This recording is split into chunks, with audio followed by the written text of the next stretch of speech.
Hello, and welcome to the 7th video in my Punishing Grey Raven lore series. Today we will be going over Chapter 7 of the main story, Inver Collapse. Previously in Chapter 6, we left off with Grey Raven as they investigated a corrupted producing factory in City 019.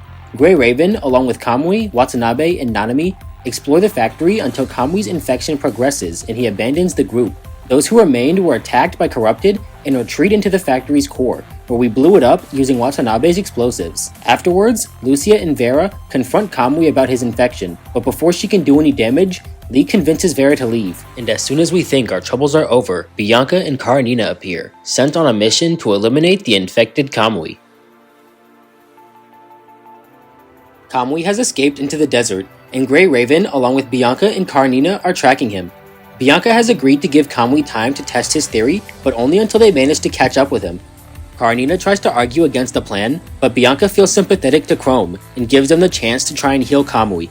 We track Kamui to a desert temple, noting the leftover mining equipment that suggests we may not be the only ones here. We enter and begin our search for Kamui and are attacked by Corrupted, who begin shooting at the support pillars, attempting to cause a cave-in. Unable to beat the Corrupted, we retreat back to the entrance, where Corina berates Grey Raven for their lax attitude towards the mission. Liv begins her scan of the area to try and find a new path for the rest of the group, so we decide to take a rest and wait. Liv maps out a new route using the tunnels dug out by local mining machines, and we get moving, since Bianca sees Kamui's signal has begun advancing deeper into the ruins. Inside the temple, we are once again reunited with Nanami, who offers to join our search. While Nanami does Nanami things, we learn that she also has a habit of disrupting Purifying Force missions. Next, a mech named Rohachi appears, and says his purpose is to awaken the murals. We ask if he's seen Kamui, and he points us deeper into the ruins. Lee and Liv decide to try and connect to Rohachi, since we note that his awakening is similar to Nozzle, and it might give us more information into the Sage Machina. Rohachi is explaining how the murals are what Sage Machina uses to awaken the machines, when Bianca notices that Corina has disappeared, and Nanami says that she left a while back in order to go a faster route to hunt Kamui on her own. Nanami then leaves with Rohachi in order to continue their search for the murals. At this point, Bianca decides to leave on her own to try and catch up to Corina, knowing that she won't stand a chance against Kamui. Bianca finds Corina unconscious and proceeds to wake her up, but something is very wrong. She cannot recognize her surroundings and begins attacking everything in sight, nearly causing another cave-in. Grey Raven catches up, and we manage to subdue Corina, but she is beginning to overheat, likely caused by coming in contact with the same unknown energy that's inside of Kamui. They try shutting her mind down remotely, but this fails, as the unknown energy is interfering with the sleep commands. After a brief discussion, Lucia is connected to her mind so she can enter and force a sleep command from the inside. Lucia manages to shut down Corina and returns safely. Unfortunately, without a moment's rest, we are surrounded by Corrupted, with Lee noting the enemies are moving in too coordinated of a manner for them to be operating independently. We fight our way through the horde and was pulled out until Babylonia is able to provide reinforcements. We make it to a clearing in the temple and discover it was Roland controlling the Corrupted and tracking us through the signal transmitters. Watanabe appears and is fighting a Musashi mech. He decides to leave the mech to Grey Raven and attacks Roland with Bianca's help.